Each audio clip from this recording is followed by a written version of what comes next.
Good morning, everyone. I'm Wenjia Wang from Florida International University, and today I'm presenting ComplianceGPT, a citation contract approach to compliance question answering. Our study sits in the space of GRC, governance, risk, and compliance. As the name of GRC suggests, if your organization handles sensitive data, you must comply with the corresponding legal and regulatory standards. In fact, if you have ever talked to the security team at your company or university, following GRC is always their top priority. The headache is compliance work is very difficult, mainly because of two reasons. First, standards are long, and one security requirement can be spread across several controls, across several enhancements. So, security team cannot simply find one sentence and stop. They have to search and cross-check multiple places to understand and map them to specific operations. Second, compliance is a moving target. Standards keep changing, so security teams constantly have to figure out what is the current requirement, what applies to us, and what exactly do we need to implement. This naturally turns compliance work into a question answering problem. In practice, people try to find answers by searching PDFs with keywords or using lexical retrieval such as best match 25. These tools are helpful, but they have limitations. The first is language gap. A security engineer may ask about admins, while the standard use the formal term privileged accounts. A lexical match could miss the connection. The second is fragmented evidence. Search only return passages. Practitioners still have to assemble them and construct the answer. This is why we choose large language model and retrieval augmented generation or RAG to solve this problem. Large language model can interpret a natural question. RAG can retrieve relevant text and combine them into one readable response. However, RAG with large language model doesn't make an answer reliable, because when the model writes the final response, it can broaden a requirement, hidden required values, mixed revisions, or attach the wrong citation. Now let me show you this risk with three real questions commonly asked by teams. So we tested three questions with Chainone 2.57b instruct. We told it that every question was about NIST SP 853. The first question is, how many invalid login attempts are allowed before lockout? Chainone answered, the system must enforce a limit and take actions when maximum is exceeded. That sounds reasonable, but in the correct control, which is AC7, it says organization must define ODPs. ODP stands for Organization Defined Perimeters. They are key value that organizations must explicitly define for themselves. It's a core requirement across many compliance frameworks.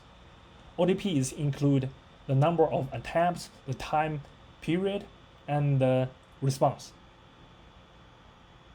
Lookout is only one option.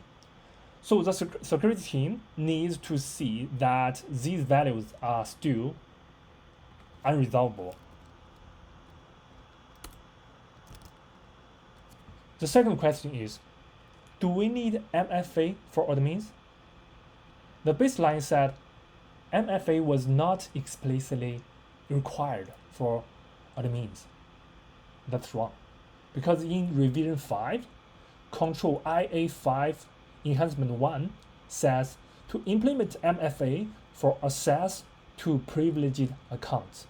The user set admins, while the standard set privileged accounts. The system must connect those terms and return the governing clause, not broad advice. The third question is, which control says privileged user need MFA? Chen says that no single direct control existing required that. It volunteered revision 4 and cited CM7, which is not the MFA control. Under revision 5, the governing citation is IA2, enhancement 1. So the answer looks correct because it included a citation, but the citation was wrong. So these three examples showed three failure modes: ODP missing, terminology or language mismatch, and a citation that does not govern the answer. None of these failures sounds absurd, which is a real danger. For compliance, fluent but wrong answers can lead to huge financial penalty. For GRC teams, every answer must be explicitly grounded and verifiable.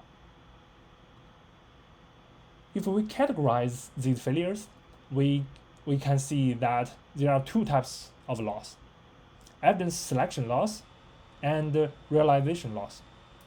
Evidence selection loss means a required clause was dropped. Realization loss means useful evidence was available, but the final wording, citation, revision, or parameter no longer match it. ComplianceGPT targets realization loss. It cannot recover evidence that was never retained. So let's see how is research community addressing this problem today. Prior work generally falls into 4 areas.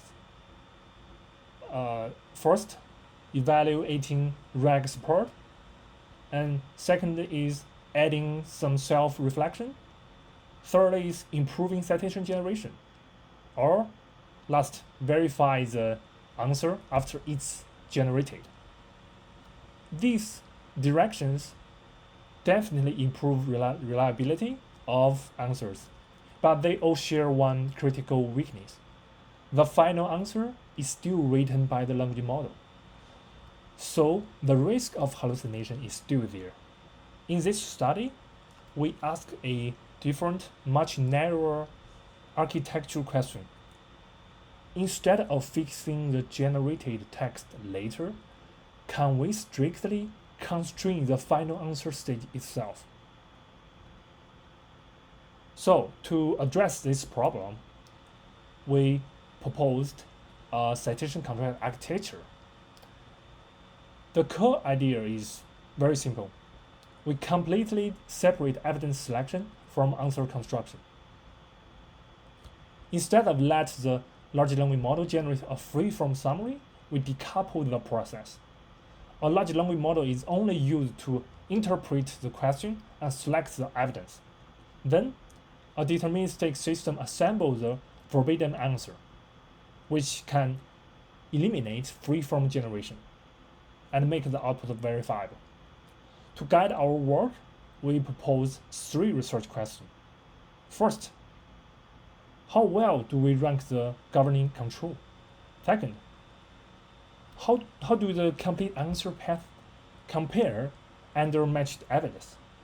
Third, do ODPs remain visible without a profile? And our paper makes 3 contributions: an architectural boundary between evidence selection and deterministic construction, explicit no profile handling for ODPs, and last contribution, and we have an evaluation across revision 4 and revision 5 of NIST SP 853. Now let's see the design of our proposed project, ComplianceGPT. ComplianceGPT is built around one central boundary. Model selects evidence, but deterministic code constructs the answer. So before runtime, Each revision is represented by its own canonical class store, CCS, and ODP registry. At runtime, the question and target revision activate one evidence space. S7 retrieve candidate clause. The window build creates a bounded order window. By the way, S1 to S7 represents our ablation study for 7 different retrievers. And S7 is the strongest. I'll show you the results later. So the contract architecture resolves those identifiers against the active CCS, copies the canonical spans, applies ODP policy, and then assembles the citation contract. So in our evaluated no profile setting, unresolved ODP remain explicit, and the status becomes perimeter required. The system does not invent values. Finally, the runtime verifier attaches a pass flag and any detects structural or grounding errors. Our design does not prove that selected evidence is complete. So ComplianceGPT constrain answer construction, while retrieval and evidence selection remains the empirical risk.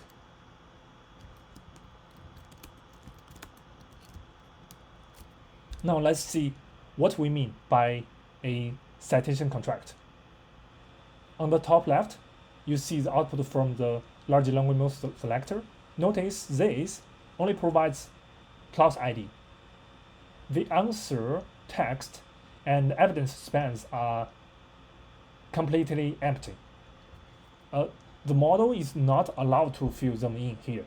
On the bottom left, the pipeline resolves those ID against our database, against our CCS record retrieved before, and fills the contract deterministically.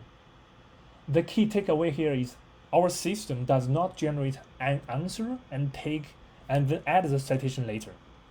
Instead, the citation contract governs how the answer is built from the very start. So this is a fundamental difference between ComplianceGPT and the standard generative RAG. Before I show the results, I want to be precise about the evaluation scope. So we use 100 revision 5 question and 33 revision 4 question. We also use error bank set. It has 37 selected cases where best match 25 did not rank the governing control first. It's a diagnostic stress set built by us. It's not a representative sample. So for RQ1, we compare 7 retrieval configuration by the rank of one governing control, and RQ2 compares 136 matched answer pairs, and both pairs receive the same question. And RQ3 reuse the ODP subset, 63 revision and 39 revision question with no organization profile. So these experiments test control rank. Agreement with our implemented answer rules and no profile and resolved status, they do not test legal correctness or autonomous compliance judgment. Let's see the result of the design of RQ1. So how well do the evaluated retrieval method rank the governing control? We compare 7 configure as a ablation study. S1 is a Lexo retrieval, best match 25, and S2 is dense retrieval. And S3 replace the original question with a rewrite. S4 restore the original and fuse it with the accepted rewrites. S5 combine lexo and dense ranks. S6 adds cross-encoder re-ranking. And S7 synthesize filter rewrites, weighted hydroid fusion, and garden re-ranking, and a no-harm gate. These boxes are alternative retrieval system, not 7 running stage. So the dash arrow shows the capability combined in S7. Before I interpret the result table, let me define the indicator briefly. So each question has one gold governing control. R at 1, 5, 10 is a fraction of question where control appears within the first 1, 5, or 10 results. And here, recall is therefore a query hit rate. It's not recall over all required calls. And MRR at 10 average. At 10, average is a reciprocal rank, so it rewards placing correct control first. And NDCG at 10 also rewards earlier placement with discounting. All 5 measures range from 0 to 1, and higher is better. So on revision 5, as we can see, S7 has the strongest earlier ranking. And S7 it places the governing control in the top 10 for every question. And revision 4 results is also consistent. S7 ranks the governing control first for 91.67, and compared to 63.9% for best match 25.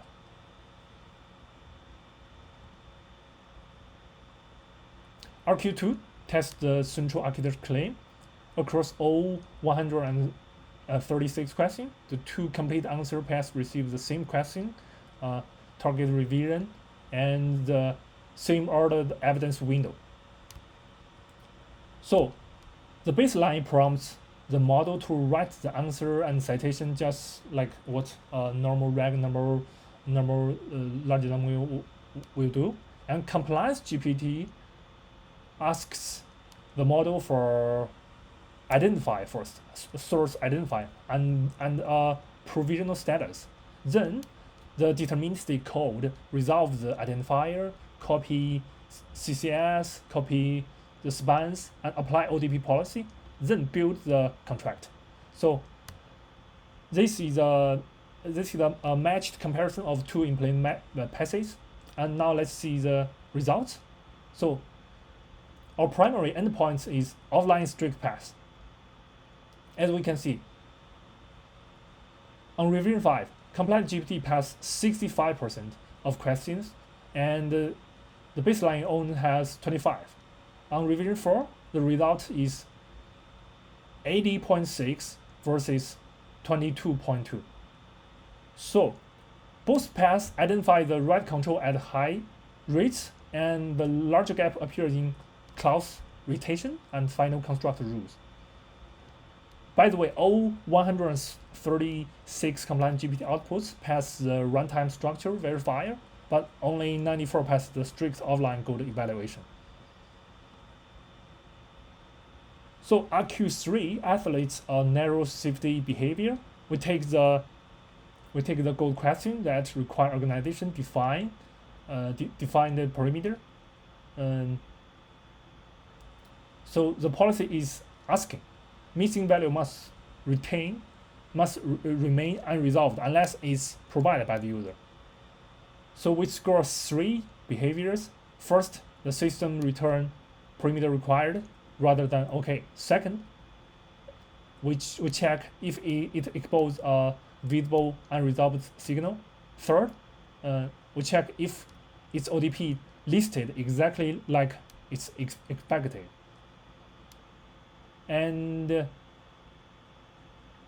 this experiment, it does not test whether a populated profile contain correct, approved, or confidential values. So here you can see ComplianceGPT does not always recover the exact ODP checklist. It matches all expected parameter for 55 of 63 reviewing 5 questions, or 87.3%, and 12 of 19 revision 4 questions.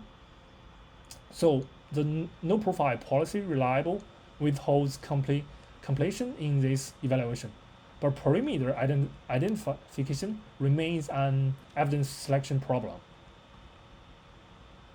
So to localize the remaining failure, we trace every expected clause through the pipeline.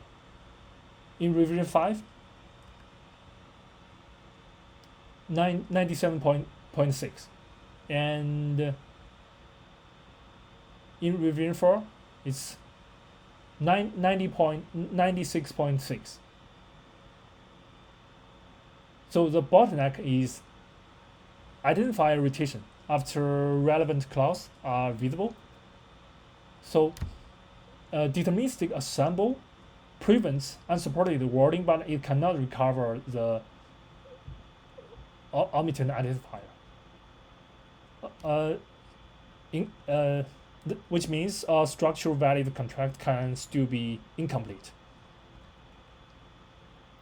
Okay, now you can see our study still have 5 limits. First,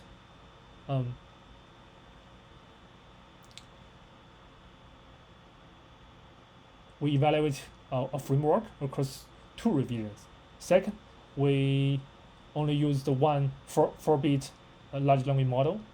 And third, we created the gold label for this study without a second independent annotator or auditor.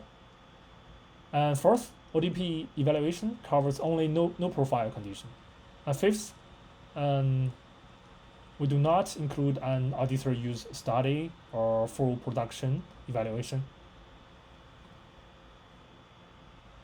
So for future work, we will work from these limits, and the goal is not to relax the architectural boundary. The goal is to make the evidence that cross that boundary more complete and better governed. So now, thank you. I'm happy to take your question. That's all I'd like to present today.